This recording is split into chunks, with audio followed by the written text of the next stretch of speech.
Good afternoon, everyone. My name is Alan Shearer. I'm the school's Associate Dean for Research and Technology, and it's my great pleasure to be able to welcome you to this CAAD forum event.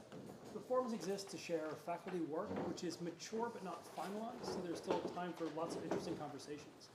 And it's my pleasure to introduce today's speaker, Paul McCoy. Paul is a lecturer here in the School of Architecture. He graduated from Texas A&M and has a degree in environmental design. His MArch is from the Stuart Weitzman School at the University of Pennsylvania. Paul's general area of research is understanding the architectural object as a relationship between parts and wholes, and in particular, the part as a matter of ornament. Now, ordinarily, often, maybe pejoratively, we think of ornament as a matter of aesthetics or decoration. Paul's work is more than that. It's about understanding how the ornament becomes symbolic, yes, structural and functional. And once we get to that level, it becomes also a matter of construction, how we think about what we build as architecture. I think many of you in the room know Paul from teaching his visual communications class. His own work, his own drawings have been shown in the 2022 Acadia project for the Weitzman School, Department of Architecture, upcoming publications with Weitzman Freddy, and many others. His contributions have resulted in exhibitions at Pratt, the School of Art Institute of Chicago, the City X Virtual Pavilion at the Venice Biennial. He is the recipient of the 2020 Kantner-Tritsch Prize in Energy and Architecture, which was in concert with the medalist, Peter Eisman. You may have heard of him. And upon graduation, Paul received the Arthur Spade Brooke Memorial Gold Medal. Prior award winner, Lou Kahn. So there's no challenge of age there. In 2020, Metropolis magazine named Paul one of the 20 Future 100 designers in the country. Now with that, I can't pile on any higher accolades. so Paul, welcome, and please help me in welcoming Paul. Thank you. Good afternoon, everyone. Thank you for being here today, and thank you for the kind invitation. I've been very much looking forward to today.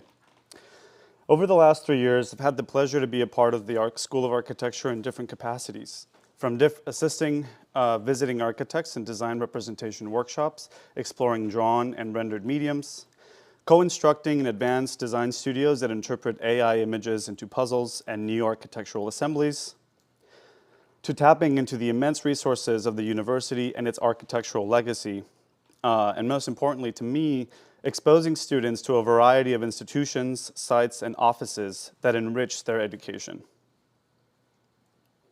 I've also had the privilege to teach courses of my own, and the methodologies employed in each of these instances is the central focus of my talk today. Everything but the default. And if you haven't guessed yet, it has a lot to do with drawing. Now, I learned how to draw not as an architect, but way before when I was little as an aspiring car designer. And what that looks like, essentially, is you do a lot of tracing and drawing with your wrist in broad strokes with a ballpoint pen. Strokes that vary in weight so as to assign a line weight and a motion to the surfaces of a car, and hatches that fade in and out to convey concave and convex surfaces. In car design, lines are controlled, tailored, and trimmed down to the smallest detail, like the iconic Hofmeister kink pictured here. One of my role models at the time was the head of BMW design, Chris Bangle. You may have heard of him, whose infamous or famous designs, depending who you ask, shaped the field in the early 2000s and pushed the surface of the car towards new meanings and functions. And no other example is more significant than the GINA concept. It asked, what more can the surface of a car do than just be a static external armature of a vehicle? Can its seams come apart to reveal something else? Can edges or wrinkles emerge from its movement as it transitions from one function to another? Can certain features hide or be shown at different points in time? It was clear to me that regardless of what I would study in the future, a control for line and its ability to alter and provoke surfaces would be important to me. Now, throughout my education at Texas A&M, and particularly during my time at Penn, this is a project under Nate Hume at A&M and then at UPenn, I started to develop a set of affinities, patterns, and methods for working through projects. It was here that I became acquainted with the works of Auguste Choisy and hybrid forms of representation using both rasterized and vectored design outputs. Those ideas would then return to my sketchbooks to consider different densities, arrangements, and bundlings of line work. I was proud to be a part of the Acadia 2020 production team at Penn, which eventually became Acadia 2022 due to the pandemic, where we combined traditional and contemporary tools to produce a graphic identity for the conference.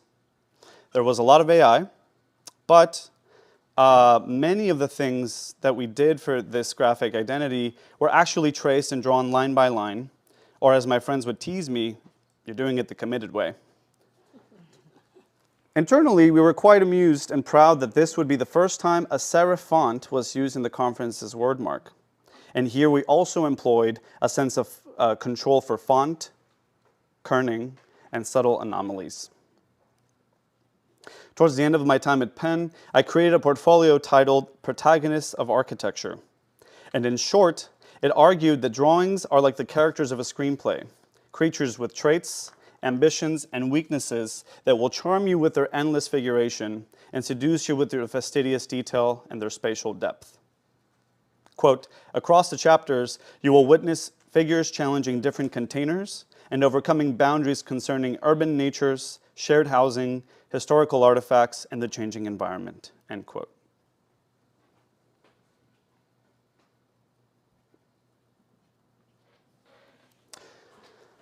Now, I didn't realize it at the time, but looking back now, tracing cars had instilled in me a deep interest for drawings truly as a design tool and not just as a representational tool. For my graduate thesis, I decided to continue this story and pursue a project that would continue to walk this line between design and representation. Titled Instruments of Culture, the thesis traced across 3 sets of survey data that build upon the Alhambra's history, its symbolic representations, and the withdrawn infrastructure within and around it. And it started with this image. A scene where representation and design are one. The lines do not just represent a space, they are this space.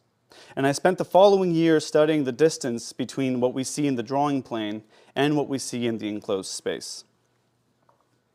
The first survey, and the book is right down there, the first survey came from The Grammar of Ornament, a seminal book by Owen Jones, and subsequently a book focused on the Alhambra from which I extracted a series of black and white plates of decoration, rasterized data with black and white displacement values. The second survey was a collection of fragments from the Fisher Fine Arts Library that I was able to access, thankfully, due to COVID. And these reliefs from different rooms in the Alhambra were captured using photogrammetry. And what these represent is a 3-dimensional set of mesh data with figures, depth, and incomplete edges that allowed me to read into sectional contours and both sides of the articulated and ornamented surface.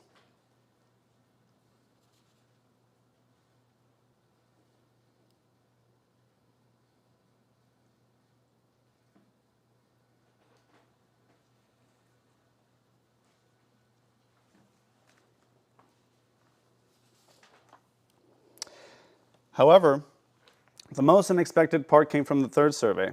See, as it turns out, while the construction of the Alhambra by the Nasrid Kingdom and its conquest by the Spanish monarchy marks it one of the most canonical sites in the world, there is an even bigger legacy that made those beautiful ornamented palaces possible in the first place.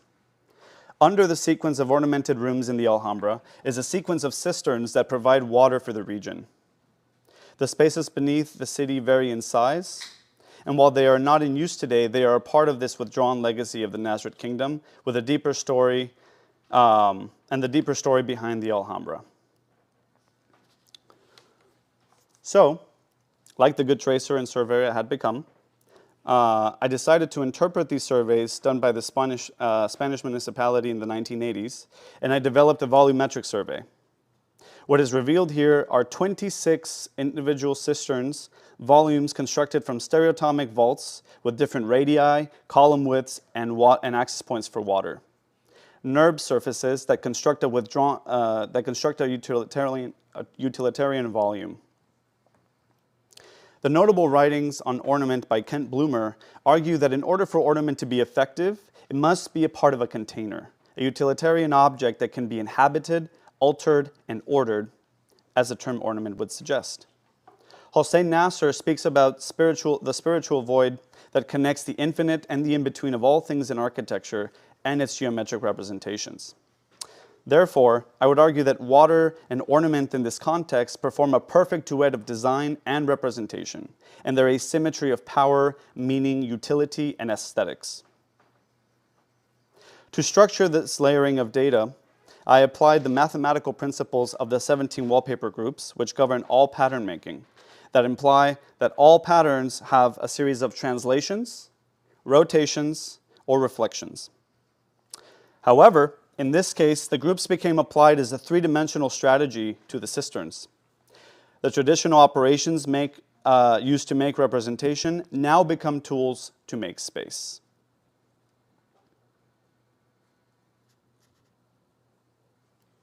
Consequently, curvature maps are used to mask similar transformations of the Owen-Jones survey in the UV maps of the new volume and become projected across the surface as displacement. And together, this sartorial assembly of artifacts weaves the rich cultural legacy of the Alhambra and its surroundings.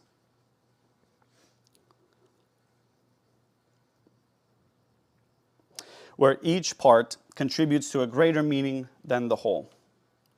Said simpler, the artifact's value is in the uniqueness of its parts over its value as a complete object, a complete artifact.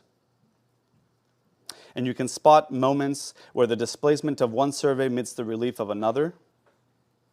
You can see in these artifacts the striations that sometimes describe the curvature of the vault or the transitions between parts. Tiny catchlights describing the surfaces like dotted contours. And finally, the subtle discontinuations of projection quietly revealing the edges between the data. Now, this is something that I hope to continue in the near future.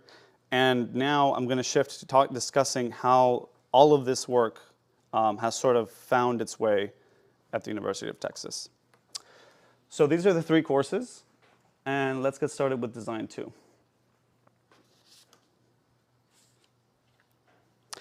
Design 2 is a sequence that I've designed over the last 2 years called Broken Containers, Reconstructing Water Chambers. And just to give everyone a little bit of context, in the span of what is usually a 15-week semester, the students are kind of taking this on for 5 weeks at the end of their summer sequence. So there's a lot at stake, in my opinion, in terms of what they need to know, how they should be prepared, and the sort of questions that perhaps are worthwhile for them to take on at the beginning of their curriculum. And so what you'll see here is work from the first year and how those students challenged those containers regarding access to not only light, but how to keep water as a part of the function and the experience of this now inhabitable container. And then this last year, we kind of broke through that container a little bit more, allowing to duplicate or replicate, extend, and expand aspects of these cisterns. And a really important part of this exercise is getting students to understand the construction of surface.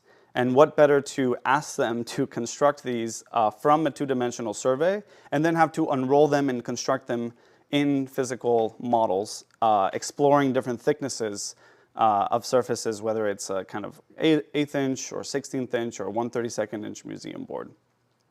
And you can see here they sort of progress, right? They get better. There's this sort of iterative process and disciplinary knowledge that starts to be acquired. They're also introduced to 3D printing and to different methods of plastering and treating these surfaces to make them these kind of like holistic bodies. And then we experiment with different ways of cutting them open, which you'll see in a moment, to reveal new interior surfaces. Here you can see the progression sort of by student.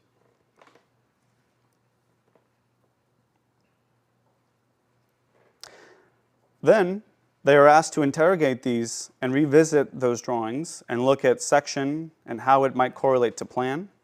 And in this case, the sort of program that is being invited to investigate here is some kind of hospitality space that has an entry, some preparation, some storage.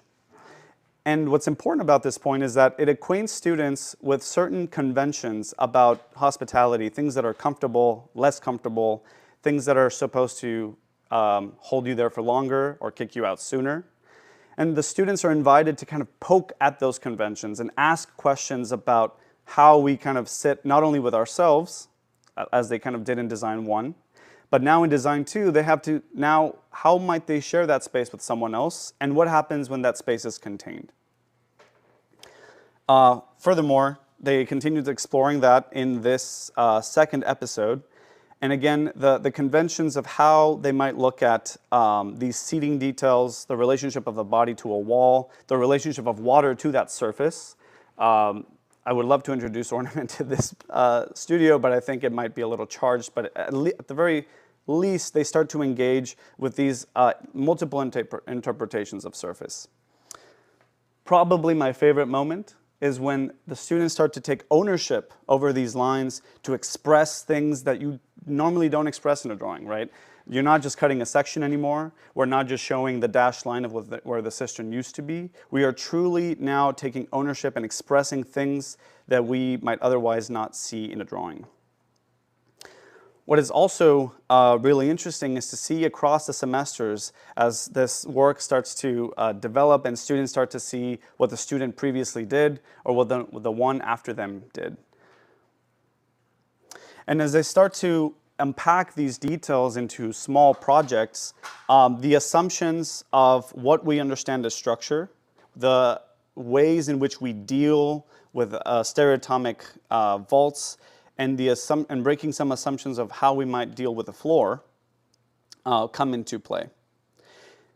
What is particularly significant about this one section in this kind of sequence of work is this interest in how the container, which is holding water above, is constantly having to shed its water to sustain this space, even though in a kind of Eisenman way, we've kind of chopped off all of its columns, and now the columns are being represented by running water. The students are also introduced to reflected ceiling plan and the ideas of natural light and contouring, and looking at those relationships as they make the space that we plan and inhabit.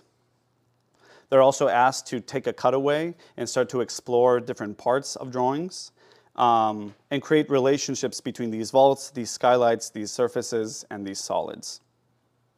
And here you can see this was the existing cistern, and this is the proposed chamber.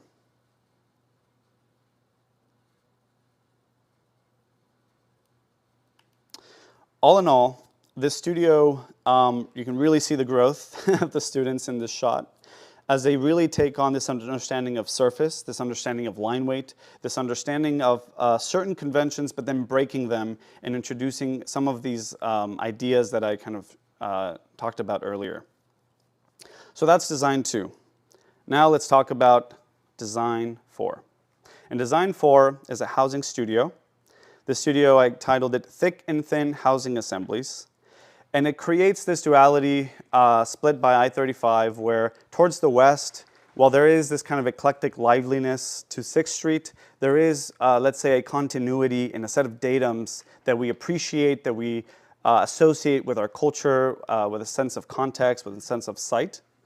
And the studio proposes that in a way, with a lot of our developments on the other side, or let's say newer buildings in general, in the pursuit of density and square footage, somehow perhaps we have lost some character. Perhaps we have created these monolithic structures that no longer feel like they belong.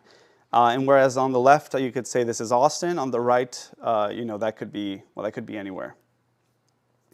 And here the students are working there's a little bit more layers. So there's some urban analysis. They work into their case studies, unit, and building. And here case studies are all about two aspects of housing, which are quite essential. And one is daylight, and the second one is egress.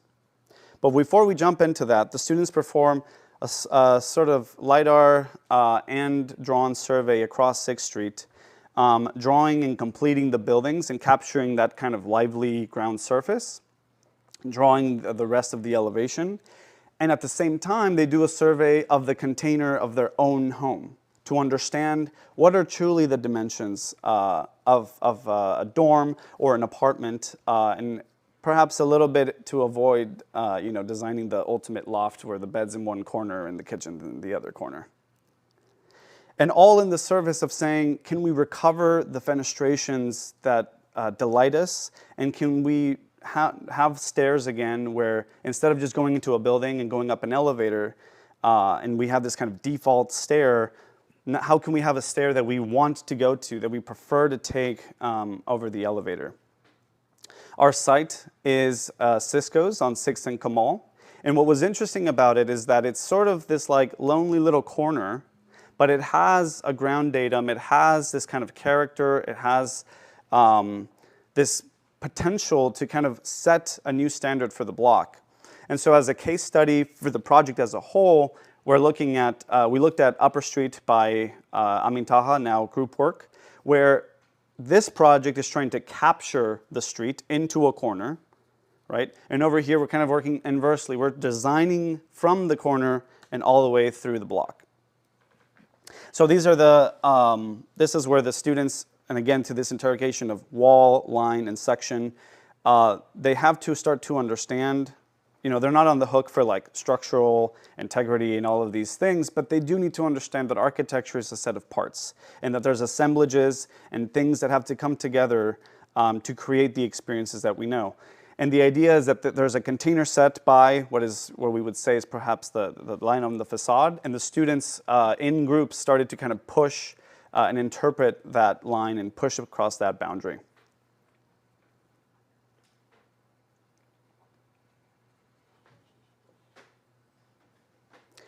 At the same time of designing these with this window schedule that can be applied to different parts of the building, they also had to design this stair. And the stair had to be made all from pieces, little to no glue. And they had to interpret CLT as a method that is not only about the structural integrity, let's say, of the stair, but wood as a representational means to create an experience. And so here you can see that grain is not only something that's etched onto the floor, but it also becomes a part of handrails and different landings.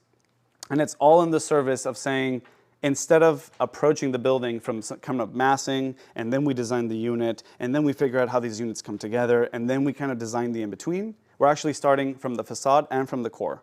From the urban surface that we see on the outside and from the kind of hearth of the community inside. So here you can see the students really working through these spaces. And of course, RCP has to come back. But now RCP, right, is not just beautiful vaults. Now there starts to be a consideration of lighting and layout and, again, always packing in those conventions that are necessary to equip our students. Now, when it comes to arranging these units, the students have this ability to consider and kind of blend what would be a kind of patterning or a wallpapering or a sort of unfolding of floor plans and units, but now, of course, in the service of some functionalities. So how to pair, two walls that have plumbing together, and then how to create the pockets for these stairs to kind of find their place. And then finally, now what do they give back to that facade, and what's the new datum of continuity of ornamentation that happens on these facades that invites for future projects on the site? All the while maintaining this sort of library of details in wood and details that come actually from the LiDAR survey that they interpret into these kind of cornices. So the photogrammetry produces this strange mesh, but then they have to kind of cut through that and start to design a new language for cornices. So that is design 4. We're doing great. Finally, a course that is near and dear to my heart, Visual Communications 3. So this sequence over the last 3 years has been titled Projections, Profile, Pattern, and Part. And the overarching concept behind this module, or this way of thinking, I return to this drawing from the Alhambra where you take one of these plates of ornamentation and you start to cut it and take it apart and kind of reassess its pieces. You can see very small there, there's a section that's being cut that's revealing all of those profiles and geometries at a scale. And so one of the tasks that I had the students do is go across UT, which is a beautiful campus, and scavenge for these details, scavenge in its interiors and its exteriors, and come back, scan them, process them, contour them, and slowly reveal what is that information that's hidden inside of this ornament. Asking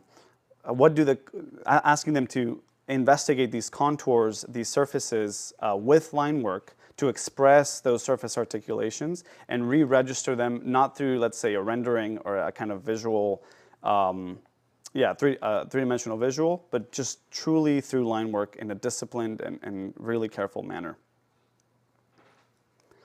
And that leads to what's been the kind of consistent project every semester, which is the idea that everything in architecture is a profile. Everything is constructed from a section of curves, whether they're B-splines or they are arcs and tangents.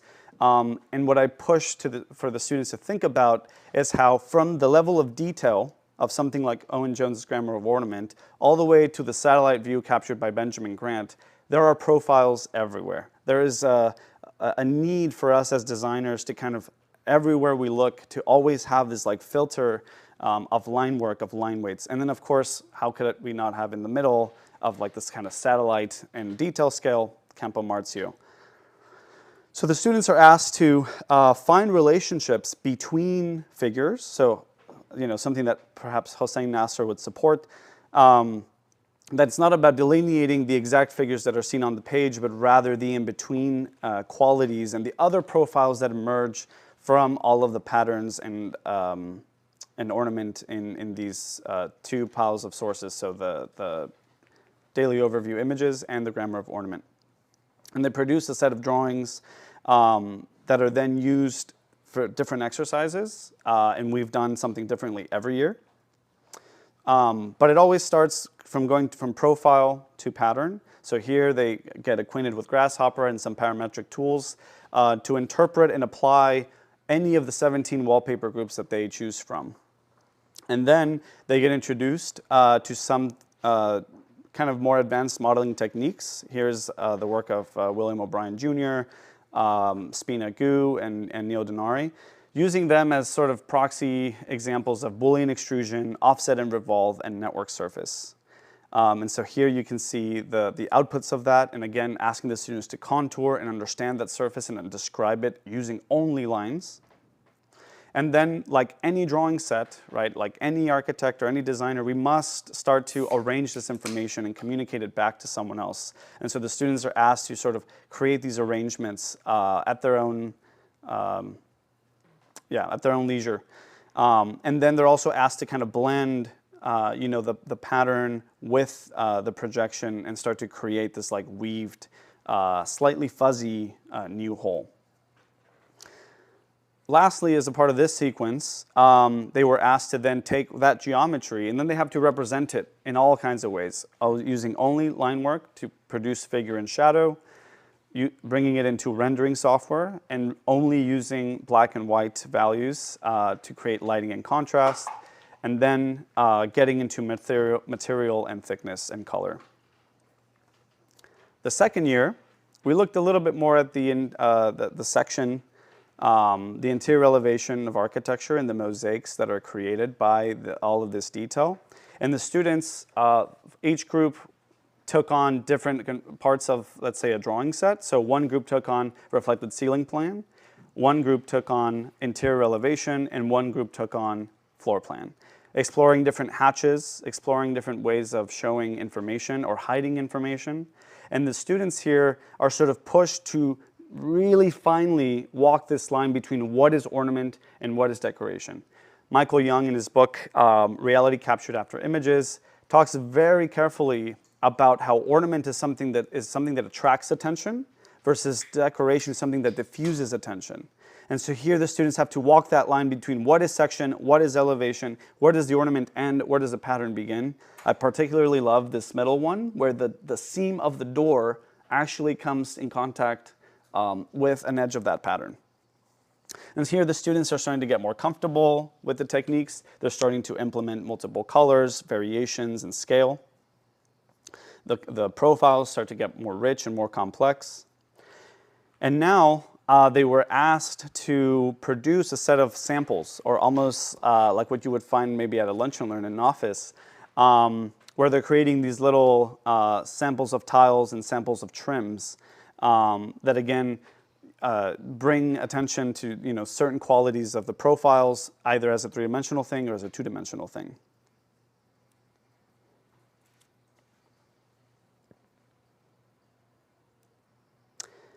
This year, we returned to look at Choisy. And what was really interesting about this exercise is that the students had to go into Rhino, set their view in true worm's eye, and place the image that they're using as a wallpaper and aligning their C-plane, aligning the whole axes to the image so that they could truly model without moving, basically without moving the view. And this is strange because these tools like Rhino allow us to move around, to float, to change views. And now all of a sudden you're asking me to only look at one view and only model in that way. So the students took this on. Of course, this is my tutorial recording, but they all got through this and they did a fantastic job. And I thank them for their courage, especially because they took on some of the hardest ones. And so they have to also replicate not only the technique, but they also have to draw it exactly in the same place and learn to read it for its sectional, its contours, annotate it, understand the hidden parts and all of the vaults and the shadows that are involved here. And then they're asked to take those profiles and those parts and to interrogate, carve away, edit, alter, and create a new interpretation of how these come together and come apart.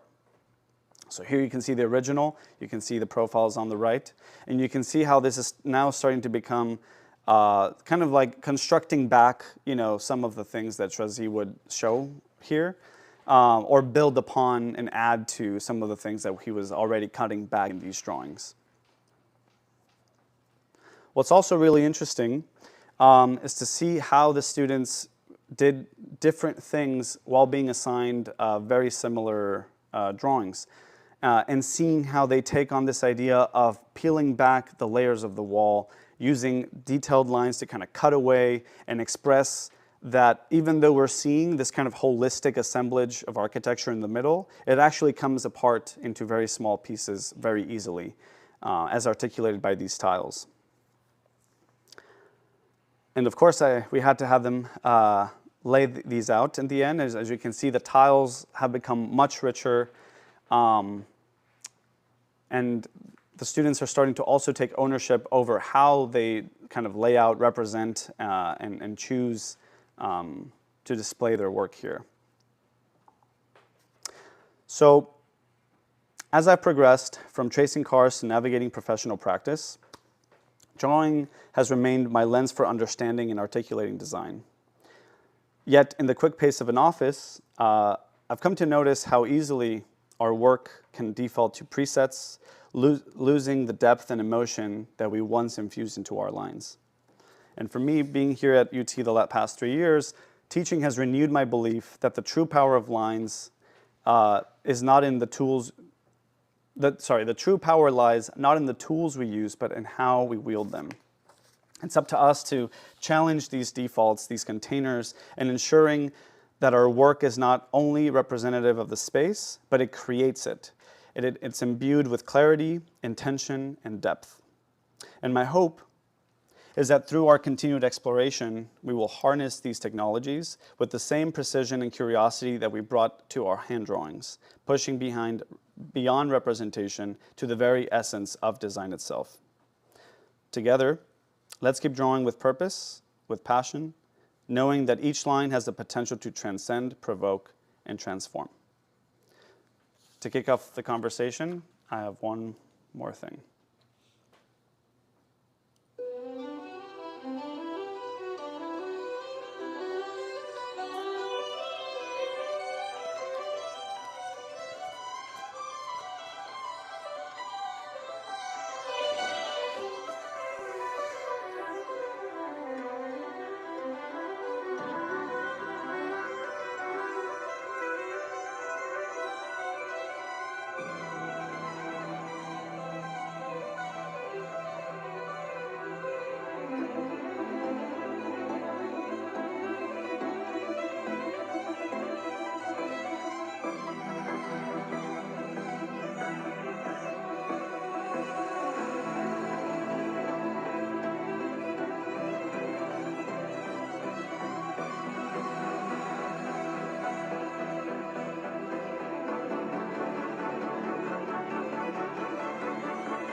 Thank you.